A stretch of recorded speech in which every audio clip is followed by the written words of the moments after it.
Hi നമസ്കാരം. Mirage.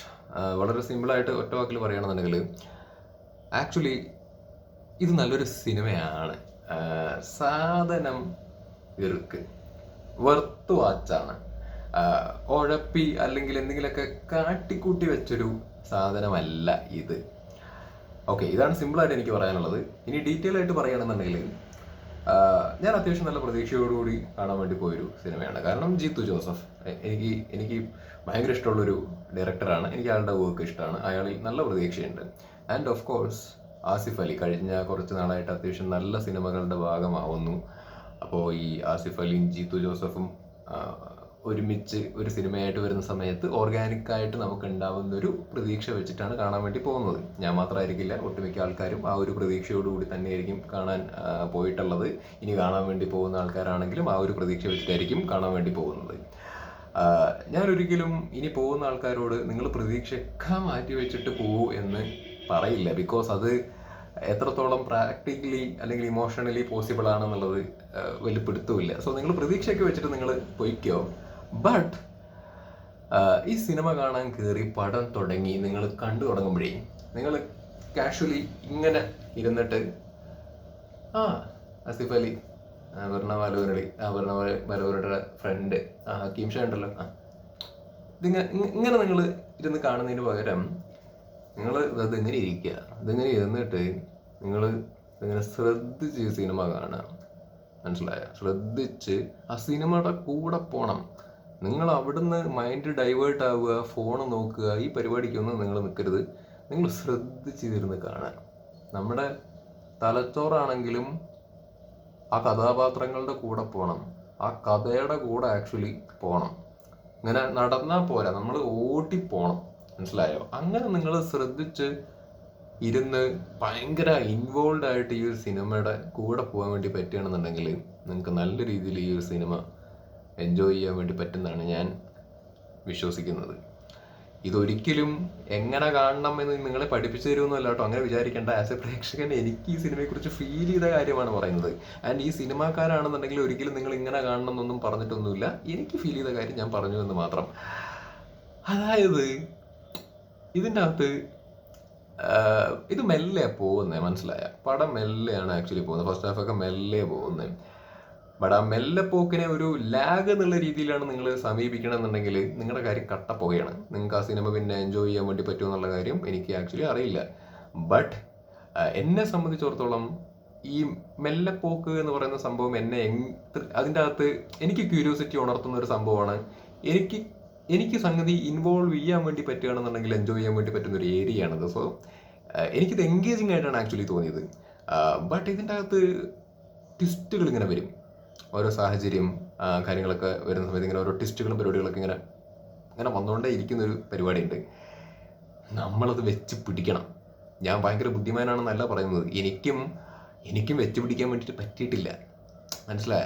ഇപ്പോൾ നമ്മളിപ്പോൾ ഇതിങ്ങനെയായിരുന്നു, ഓക്കെ അടുത്തത് വരുന്നു, പിന്നെയും ഒരു ടെസ്റ്റ്. ഇതിങ്ങനെ വരുന്ന സമയത്ത് നമുക്ക് ആ മൊമെന്റ്സിൽ നമ്മൾ ആ ടെസ്റ്റ് ഉണ്ടല്ലോ, നമുക്ക് അതൊരു ഇതായിട്ട് തോന്നും, എന്നുള്ളൊരു സാധനം തോന്നും. പക്ഷെ നമുക്കിവിടെ ചിന്തിക്കാനുള്ളൊരു സാധനം കിട്ടൂല.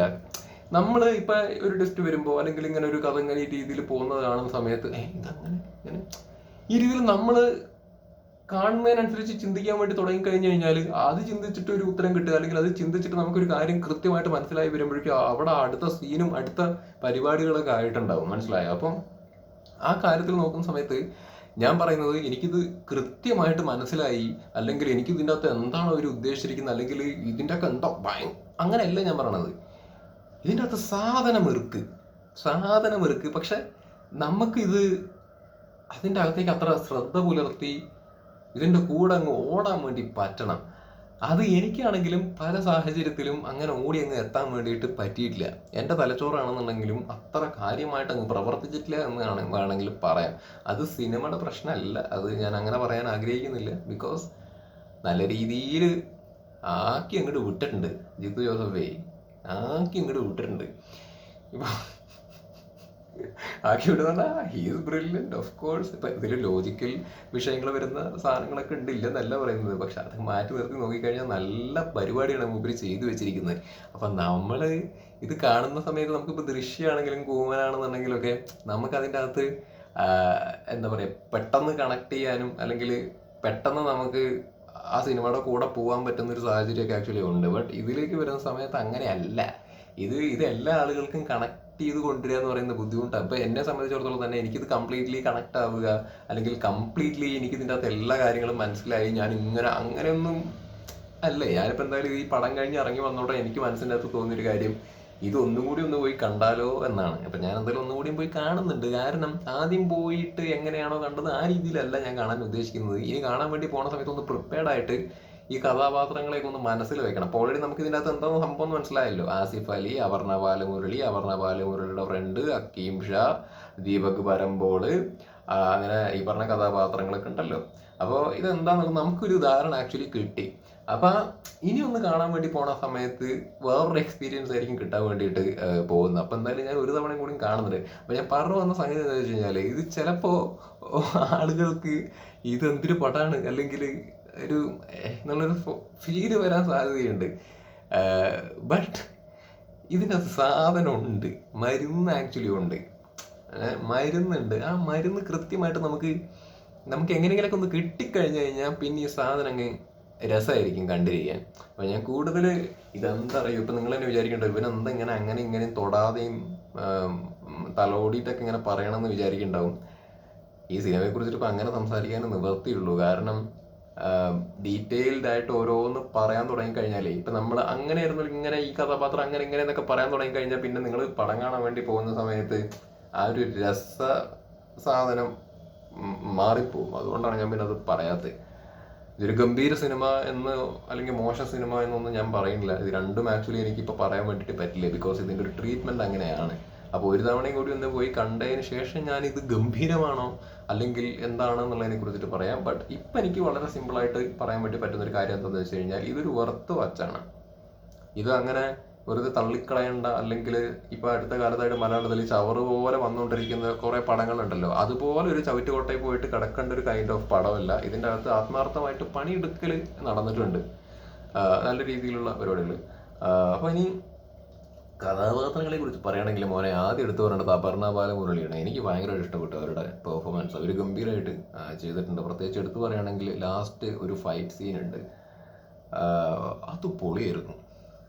അത് കോറിയോഗ്രാഫി ആണെങ്കിലും അല്ല, ലാസ്റ്റത്തെ ഫൈറ്റ് മാത്രമല്ല പറയുന്നത്, അതിന് മുമ്പ് വരുന്നൊരു ഫൈറ്റും ഉണ്ട്, അതും ഒരു കിടലൻ ഫൈറ്റായിരുന്നു. ബട്ട് ലാസ്റ്റത്തെ വരുന്നതാണെന്നുണ്ടെങ്കിലും അപർണ ബാലമുരളിയും പിന്നെ ഒരു കഥാപാത്രവും തമ്മിലൊരു ഫൈറ്റ് ഉണ്ട്. അത് എന്ത് കഥാപാത്രമാണ് ആരാണെന്നൊന്നും പറയുന്നില്ല, ബട്ട് അത് അടിപൊളിയാണ്. ആ ഒരു സിറ്റുവേഷൻ തന്നെ ഗംഭീരമായിരുന്നു.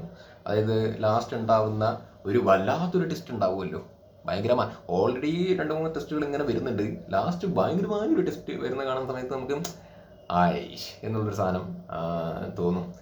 അത് പ്രിഡിക്റ്റബിൾ ആണോ എന്ന് ചോദിക്കുകയാണെന്നുണ്ടെങ്കിൽ may be for some predictable ആയിരിക്കും. ബട്ട് ഈവൺ അത് പ്രിഡിക്റ്റബിൾ ആയിട്ട് തോന്നുന്ന ആൾക്കാർക്ക് പോലും ആ ഒരു ലാസ്റ്റത്തെ ആ ഒരു ടെസ്റ്റ് കാണുന്ന സമയത്ത് വാവ് എന്നുള്ളൊരു സാധനം തോന്നും എന്നാണ് എനിക്ക് തോന്നുന്നത്.